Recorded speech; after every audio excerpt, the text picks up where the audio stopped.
Hello and welcome to Dialogue. Chinese President Xi Jinping and his U.S. counterpart Donald Trump have met to discuss the world's most important relationship, as well as the easing of trade tensions between the world's two largest economies. The two sides agreed to extend a one-year pause in several contentious areas. How might this temporary truce shape China-U.S. interactions going forward in trade, technology, and security? Could it evolve into a long-term framework for managing rivalry? Join us for discussion today, live from Beijing. I'm Xu Qinduo.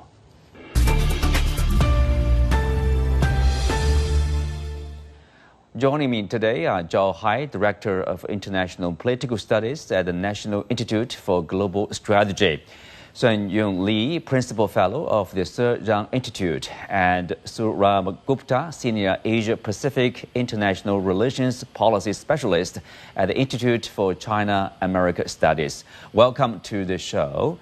Well, Zhao Hai, I will start with you.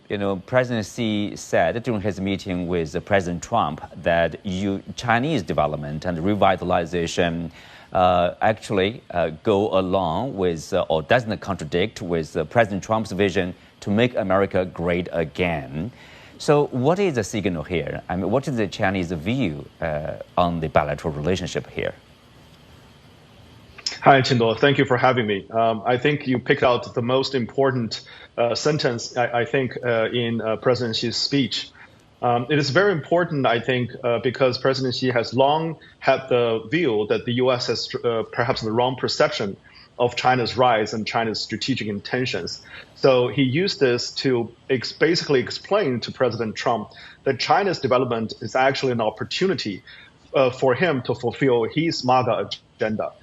Because if he wants to push forward with a U.S. economic growth, to have a trade war, raising tariff and having all kinds of measures to contain China, is not a good way to go, because that's going to mutually hurt both economies, the two biggest economies in the world. So I think moving forward, with his intention to change this perception, and with President Trump hopefully accept the preconditions for the two countries to improve relations, I'm hoping that in the coming month and probably next year, we will have a relatively stable and mutually conducive environment for further economic and other cooperations. Mm-hmm. Well, Mr. Gupta, how do you look at the achievements or what have been agreed between the two leaders? We mentioned earlier the contentious like the pause in several contentious areas, including like 50% rule, rare earth elements, and also the port fees on the Chinese vessels. And then, of course, in response, the Chinese side suspension of countermeasures, etc. So, at least we avoided a lose situation here. Oh, I think it was an excellent meeting, absolutely excellent. I think it has gone above expectations. I think the most important takeaway for me from this meeting was that the United States is approaching China as an equal partner at the negotiating table. For a long time, China has said it cannot be about just unilateralism. There needs to be mutual respect. We need to meet each other halfway. This is Donald Trump, frankly, doing exactly that. And I think he deserves a lot of credit for that. Of course, China kept itself open to have mutually beneficial arrangements, and this is exactly what has transpired. And I'm taken back a little bit by things like port fees and shipbuilding. The United States was very, very anti-China on that front, and the head of steam built up on those issues in Congress. It's almost explosive. And yet they've sat out there, and Donald Trump has said, fine, we'll look through this and we'll work together as partners in a way, if I may say. It's also very useful that both sides have this truce, and a relatively long-term truce now, in terms on the export control side, on the technology competition side, or at least in hurting each other, because that provides a basis, a framework, a kind of a confidence-building measure to have thereafter a good comprehensive trade agreement in the next 12 months. And we have a lot of important action-forcing mechanisms and opportunities with President Trump going to China and with both of them playing host at APEC and G20. I'm expecting a year where the relationship will be qualitatively improved, and I hope now that they will start locking it down, the relationship in other dimensions too, like security, defense, people-to-people ties, cybersecurity, law enforcement, and the dialogues will be initiated on those fronts. Well, Mr. Lee, what's your take of the meeting between the two leaders? Quite optimistic. As a South Korean now observing the APEC summitry in South Korea, I have to say that the host nation so far is doing a good job. Over the past several years, there has been anti-Chinese sentiment brewing in the United States. Where to point the finger, there are many suspects. President Trump himself fanning the flames of anti-Chinese sentiment in the U.S. during the COVID pandemic era. But I think it's important for these leaders to come face to face. It's the first meeting in over 6 years for President Xi and President Trump, and to diffuse the growing tension, put down their ego, and try to reach a common agreement on economic issues. So it's a very positive development, I have to say. Very positive development. I think it seems all of you have a sort of similar conclusion of the very important meeting there. And of course, if you look at the details, of course, the U.S. side will cut like the tariff over fentanyl by 10%. That would be 10% left. And the Chinese side will agree, or already done so, to purchase farm products from the United States, soybeans, sorghum, etc., and other farm products, and even possible energy. President Trump mentioned in one of his social media posts. So, Zhao Hai, here we are seeing not only both sides step back from the tensions, but also they are actually, come closer in a sense in some areas. Is that the case? I think so, because on the one hand, you see a very clear rollback on both sides. Because after a month of escalation, even though the two sides started negotiation from May, however, there's from time to time always here and there further escalation on export controls, on rare earth, and on back and forth. So at this particular moment, when particularly the two top leaders talking to each other at this summit, they finally approved and resolved the latest escalation and decided to de-escalate. So you mentioned soybeans and other products that China will purchase from the United States. But of course, the U.S. is also lowering tariff because that's exactly the fentanyl tariff, 10%. That's exactly what caused China to stop buying soybean. So both sides, I think, simultaneously taking the same step. Walking back the recent escalations is a very good sign that they realize there's necessity for both sides to work together if they want to maintain the current course of economic growth. And also, I think after a month of struggling, both China and the United States and also the world, many other countries, including Japan, South Korea, Europe, all the third-party countries also are saying the same thing, that the two sides are fighting and then they will have huge impact globally. So to basically stop the escalation, roll back recent measures, and also try to cooperate in other areas, including China's investment in the U.S., purchasing more American goods, and hopefully the U.S. will further lower tariffs, will give a much better outlook for the global economy in the coming months. Well, what's behind this change? What's behind this ability from both sides to reach the consensus, to possible agreement that will be written by the two delegations in the near future? Zhao Hai, do you see there's maybe a shift in mindset, or do you see the change of the shifting of powers, maybe in terms of balance of powers? So our realization that it's better for us to cooperate rather than confront each other. I think clearly there's that. I think if you listen to Vice Minister Li Chenggang, and he said that the U.S. side is very tough on their position, but Chinese side is also, do its utmost to protect its own interest. So both sides are using their measures, tools, try to get more concession from the other.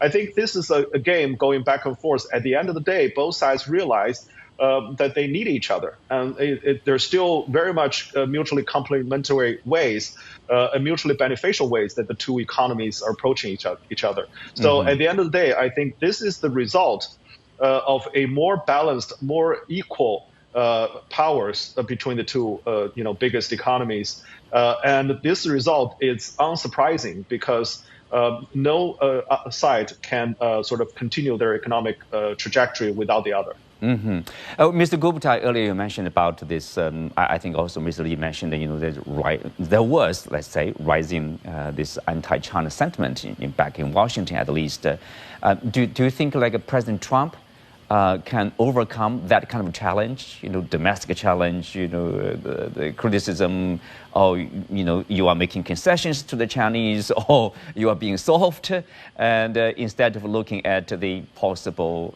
the benefits of working together? The way I would frame it and what I would submit is that nobody else in Washington could have done this except Mr. Trump.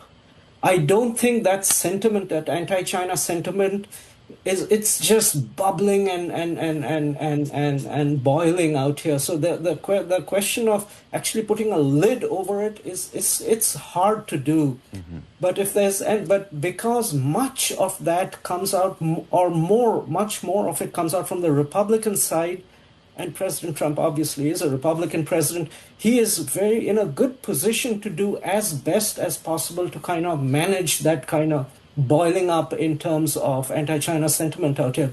I cannot see any other politician or any other president, frankly, even if Mr. Biden were here or a previous Republican president, whoever it might be, were here, or a future one be able to manage that sort of sentiment. It comes with the fact that Mr. Trump has very enormous amounts of political capital and power this year, which might fade in a year or two. So the situation could change. But at this point of time, I think it's just very useful. And I think an important facet coming, I know China was always ready to deal.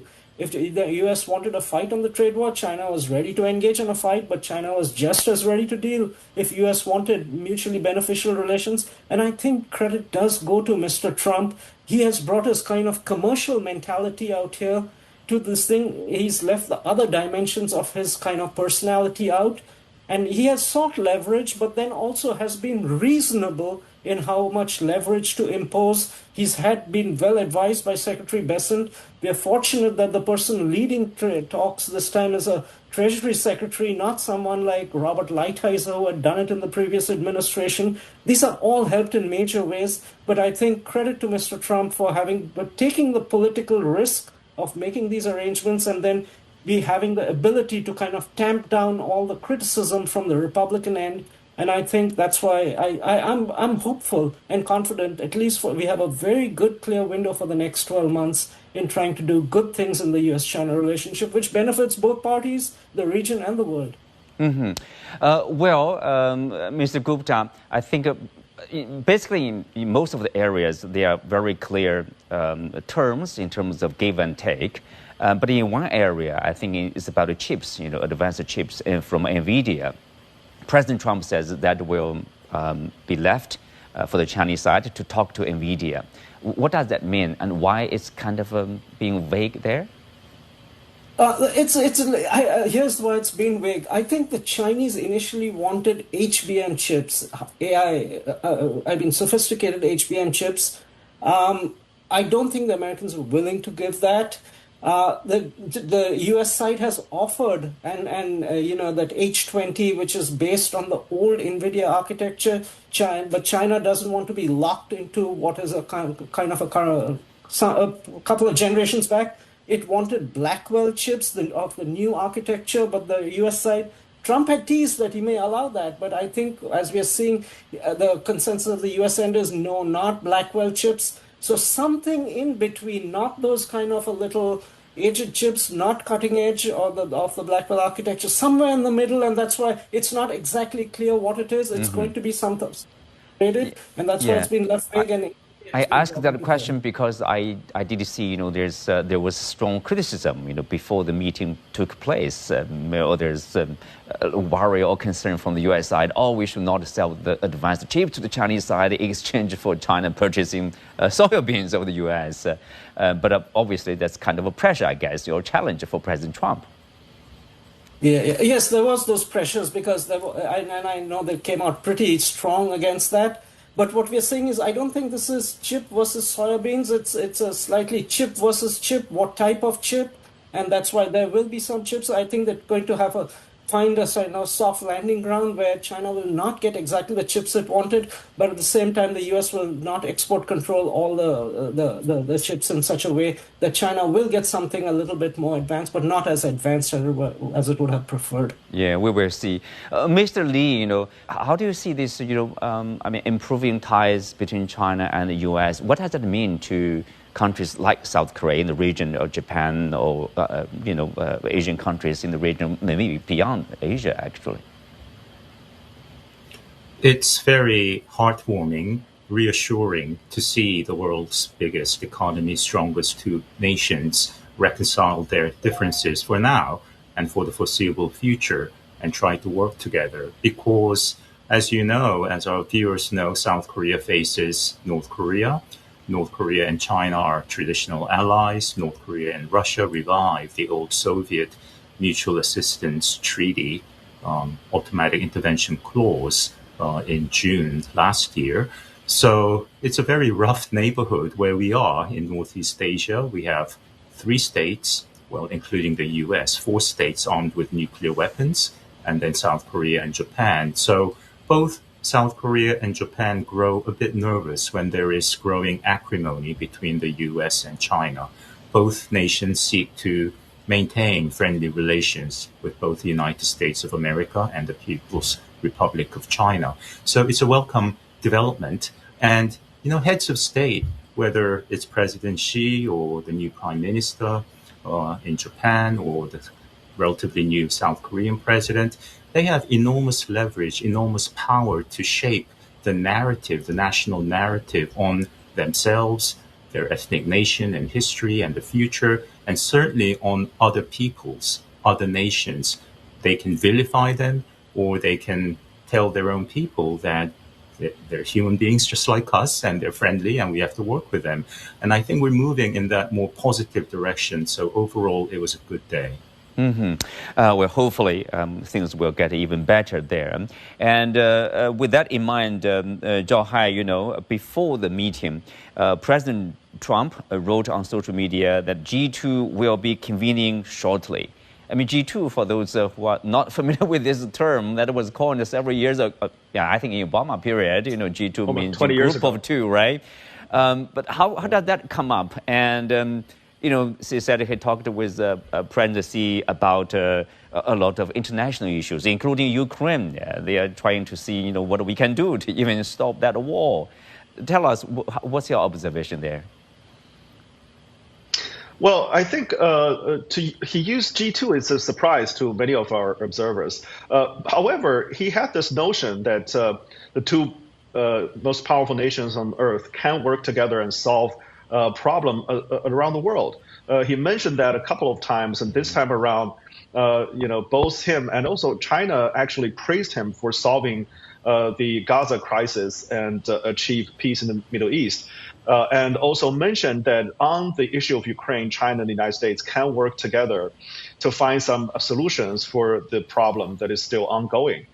So I think G2 on the one hand is a very interesting word that's to be mentioned many years ago. However, China at the time didn't want to pick that up.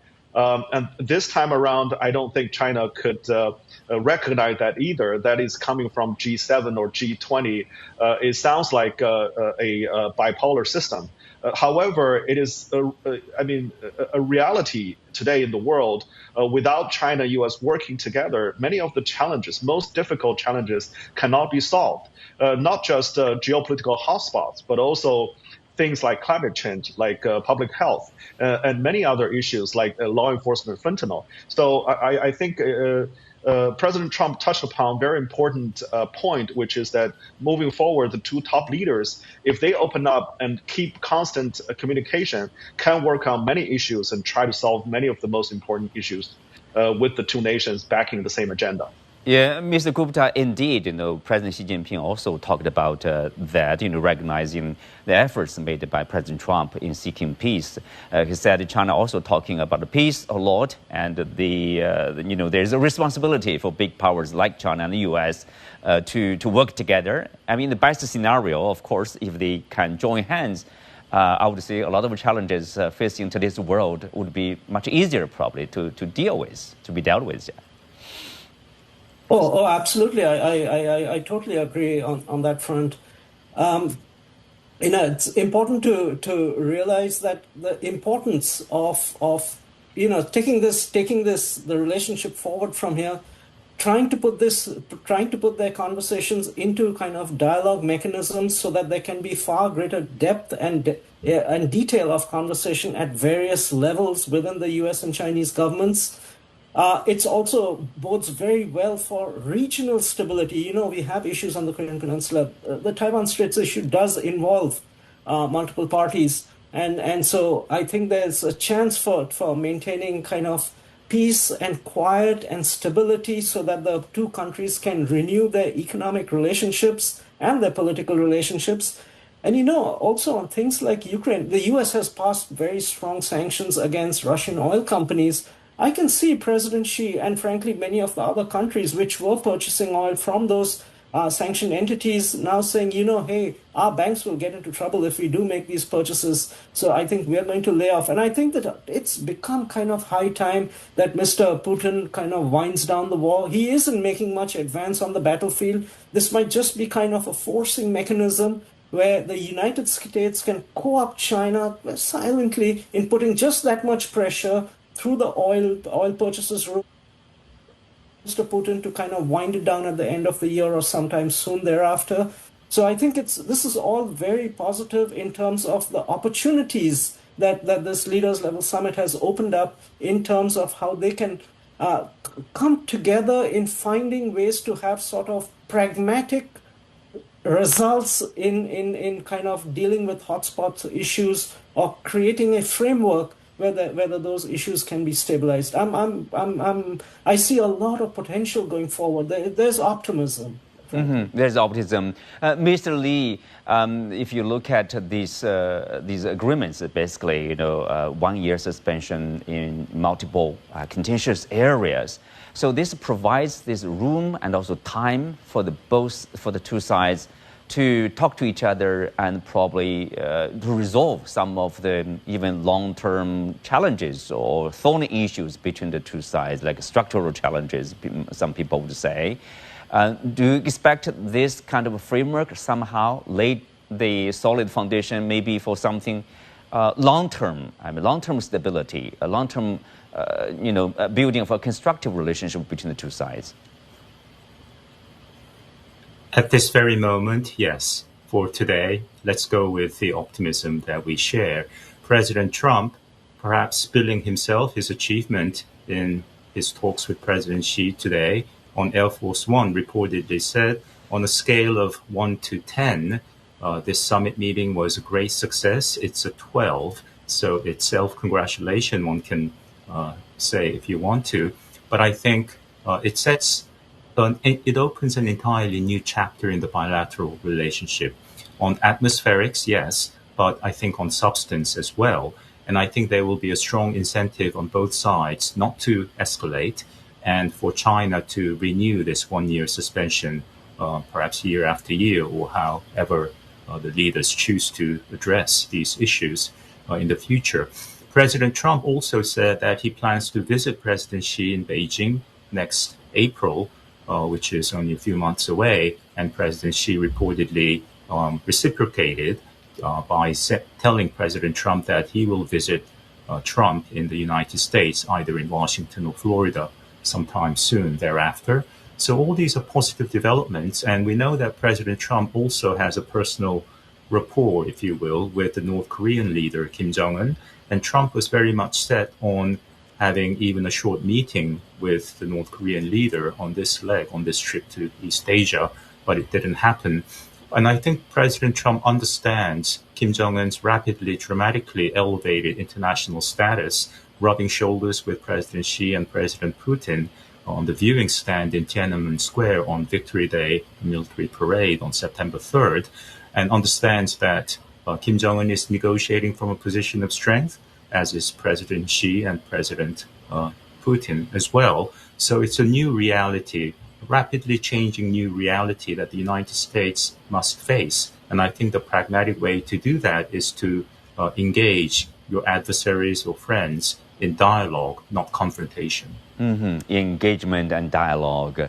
Zhao Hai, build on this very positive momentum. Do you see there's a chance, a possibility for the two countries to figure out a way or mechanism to deal with each other, to coexist peacefully, even in a mutually beneficial way?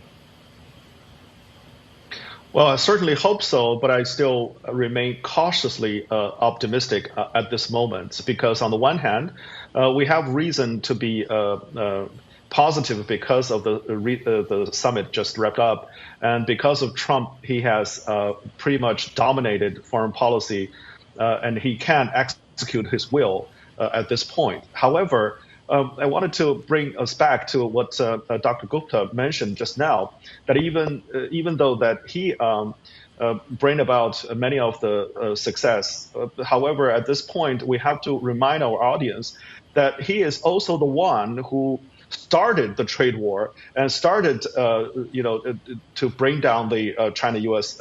Economic and political relationship, 6-7 years ago. So he's not to be blamed for many of the current problems between the two countries. And his, attitudes toward China is not stable. It's fluctuating. And in the next year, even though we have, top leaders visiting each other, there are some perhaps guarantees for a stable and relationship and even possibly improving relationship. However, there are still many potholes on the road moving ahead, because there are many disputes, many things that the two countries still can't see eye to eye. So let's say just, the danger is still there, the geopolitical competition, economic competition, high-tech, all kinds of problems, export control still remains. So we have to wait and see exactly what kind of policy that the Trump administration, not just himself, but also there are in his administration that are having this hawkish perceptions against China, can change and improve their view on China and be pragmatic, working with China on many of the issues that the two leaders just settled. Dr. Gupta, in 20 seconds, what needs to change? What needs to change is they need to start building on this meeting, institutionalizing their relationship in dialogue mechanisms, and keep having multiple repeated positive leaders-level interactions. Well, thank you. On that, we are coming to the end for today's show. Many thanks to our guests. You can also watch us on the CGTN app on YouTube. Xu Qinduo, thanks for being with us. See you next time.